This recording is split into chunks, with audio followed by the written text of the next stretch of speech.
So I am officially back in the DFW area, and we know I'm back in the DFW area because, for starters, it's hot. You can see it's 91 degrees, and we are in this unnecessarily large parking lot with absolutely no bike lanes in sight. Before my girlfriend and I embarked on our van life journey, and as a matter of fact, let me go ahead and turn the van off to lessen my personal emissions at the expense of, well, just being hot as hell. But anyways, when my girlfriend and I embarked on that van life journey that we just finished, I thought that these were characteristics of most of the US. I honestly thought that the majority of the US was like Dallas. And while a lot of the US does share a lot in common with Dallas, as you'll see throughout this video, I've come to realize something that I always knew conceptually, but had never really verified from the perspective of somebody who was actively seeking that conclusion out, which is America is not a monolith.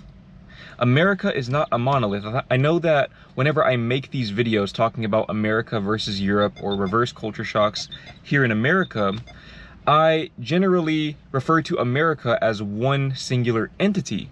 And while it is true that it's all one country, and again, there are a lot of common characteristics no matter where you are in the country that I will divulge on here in this video, I've come to realize that it's not really fair for me to refer to America as one singular entity, because an area like New York, for example, is categorically different than an area like Utah.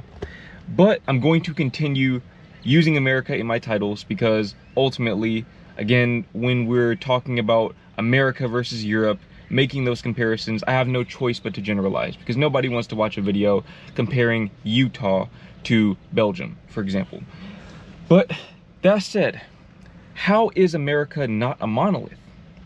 Well, you just heard me mention that New York and Utah are completely different areas, but really, as we traversed this country, this vast country, as we drove distances that equaled or even exceeded the distance between Lisbon and Moscow, and that's no exaggeration, driving from Boston to LA is about the same distance as Lisbon to Moscow, I realized that some parts of the US feel so different from Dallas, from what I'm accustomed to seeing and experiencing in Dallas, that I really need to speak on this, simply because I think it's unfair for me to group Boston, for example, in with Dallas when Boston has a lot of characteristics that European cities have. In fact, this might be a hot take, this might be a bit contrarian of me, but I actually believe Boston has more in common with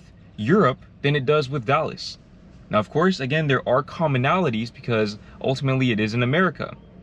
But I feel like being in a place like Boston, and this is mostly in the northeastern region of the US, so DC, Boston, New York, more of the older, denser urban areas that were built up before the advent of the automobile. Those areas largely have more in common with Europe than with Dallas, especially when it comes to urban planning. So I've already mentioned this in the past, I am not an urban planner, nor am I an urban planning expert by any stretch of the imagination. However, I know good urban planning when I see it, and I saw it continuously in the northeastern US. I saw the public transit, I saw the bike lanes. They weren't as good as you'd see in Europe, but they were there, and they were usable. People were actually using them on a day-to-day basis. I saw lively areas full of pedestrians. Those things actually exist here in the US.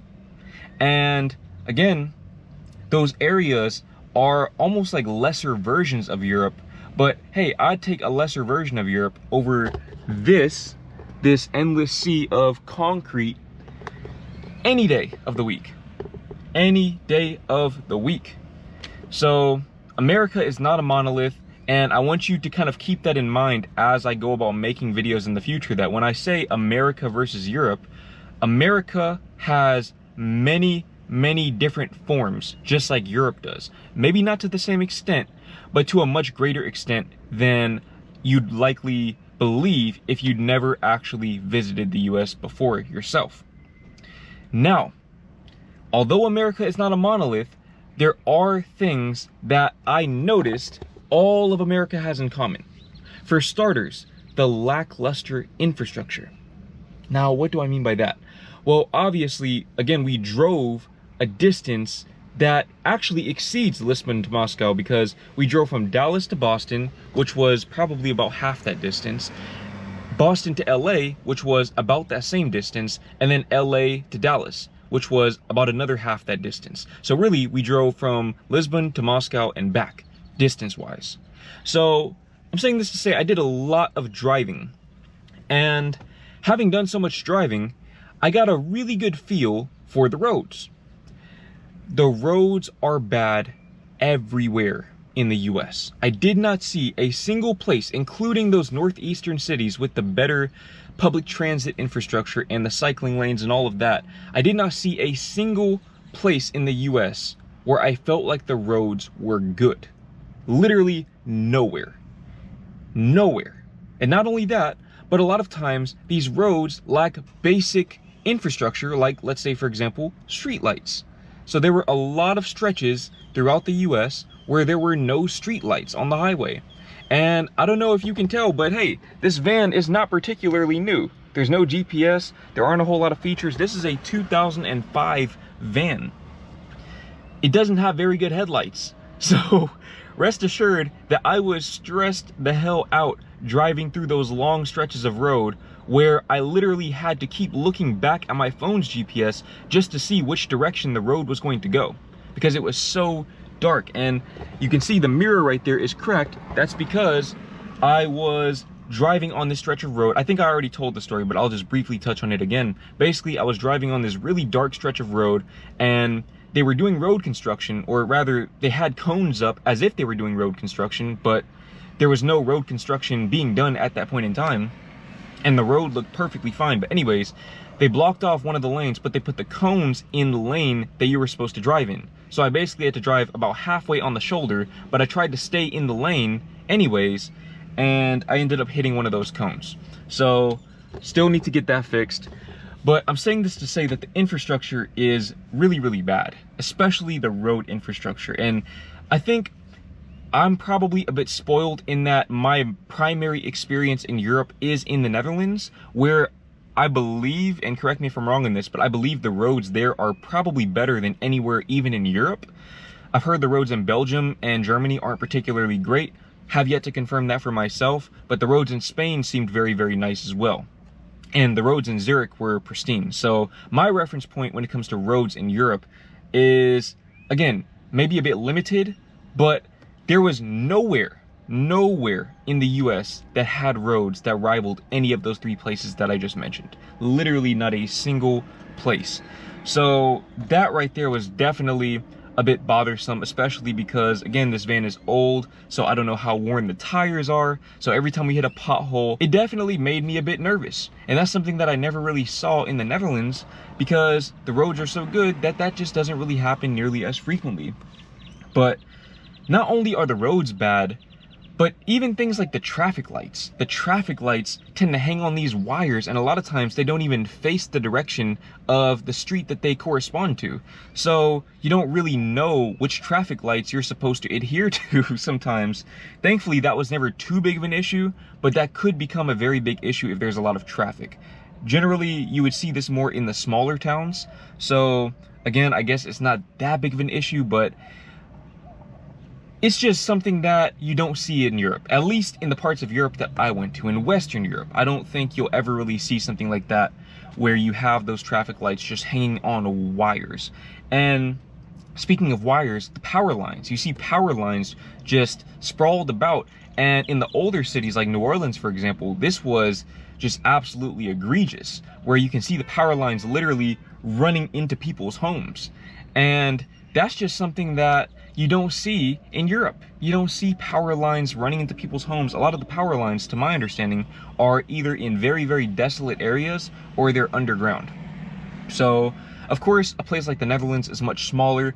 I don't know how that affects their ability to utilize different tactics with the power lines or overall infrastructure. I imagine it's much easier to maintain a smaller country like that than a country that, again, stretches from Lisbon to Moscow.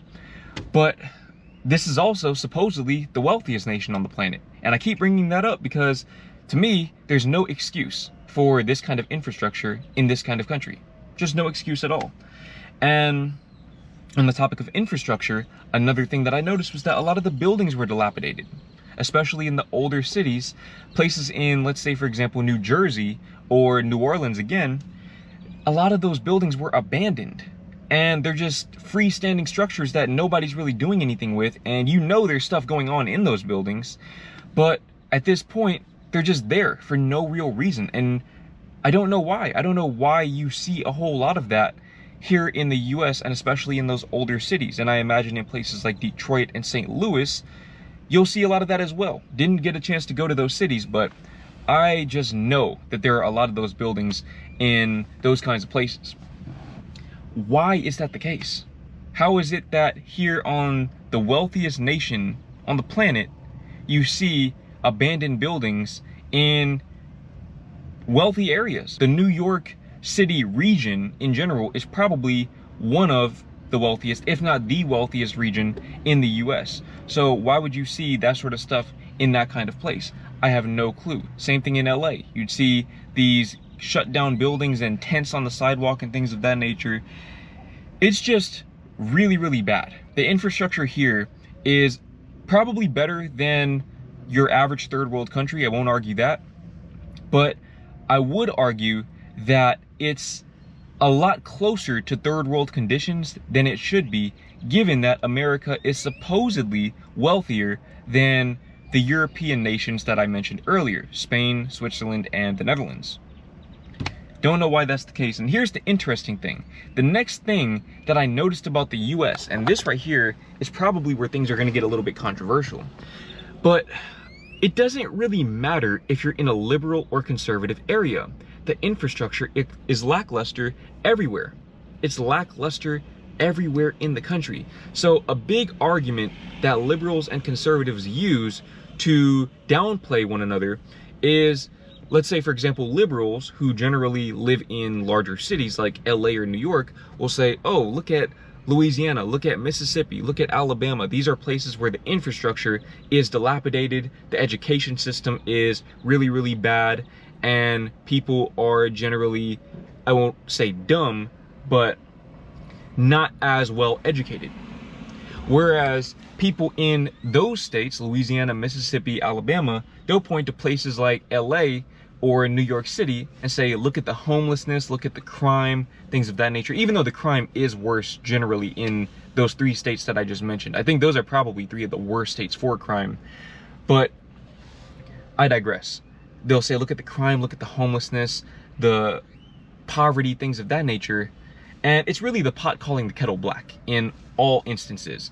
Whether you're living in a liberal or a conservative area, generally the infrastructure is not going to be where it should be. The conditions are going to be inferior to those in Europe. And I don't know why this car is just backing into this spot. You have so many spots. So many spots. Okay, I think he's turning around. Anyways, you have red areas and blue areas, and again, it's the pot calling the kettle black. Yeah, he's definitely backing into the spot. Why is he doing this?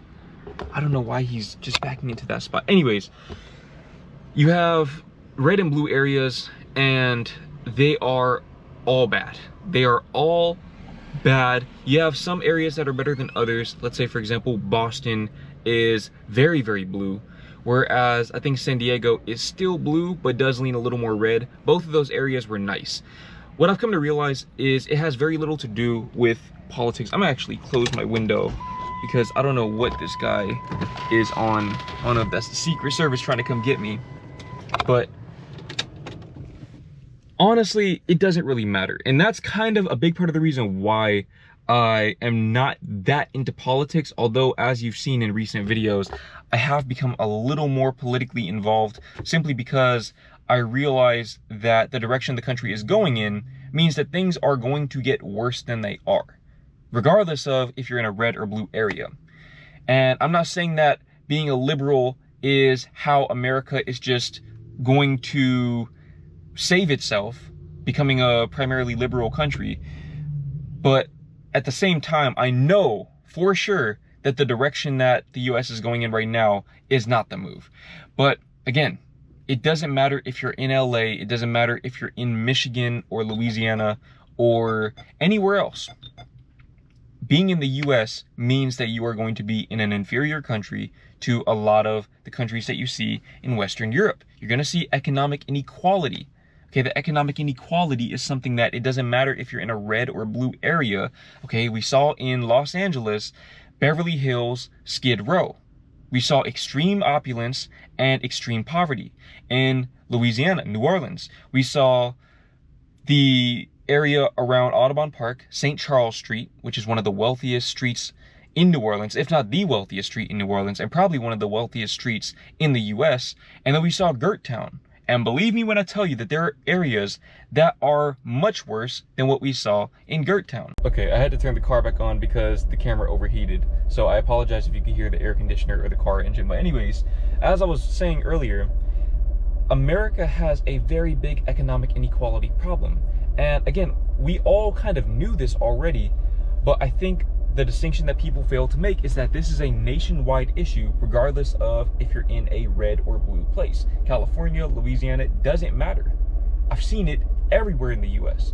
Weather permitting, even in places where you have temperatures of 100+ degrees, there are still homeless people out there on the corners in Las Vegas doing the fentanyl lean, just completely slumped over while standing up on the street corner, just gone, completely mentally checked out, gone out of there. You don't see that in the Netherlands. You don't see that in Spain or Switzerland. Maybe you do in other European countries, but not the ones that I've been to. And again, the big thing is that here in the US, it doesn't matter where you are, you still have that. So you can't really get away from that unless you create this economic bubble for yourself where you live in a Beverly Hills or you live on a St. Charles Street and you just have enough money to act like the problem doesn't exist. But it does. It still exists. And I think right now what's beginning to happen is people are being affected by the problem who otherwise would not have been affected by the problem in the past. And that's why there's this massive outrage, and that's why people are taking extreme action, albeit in the wrong direction.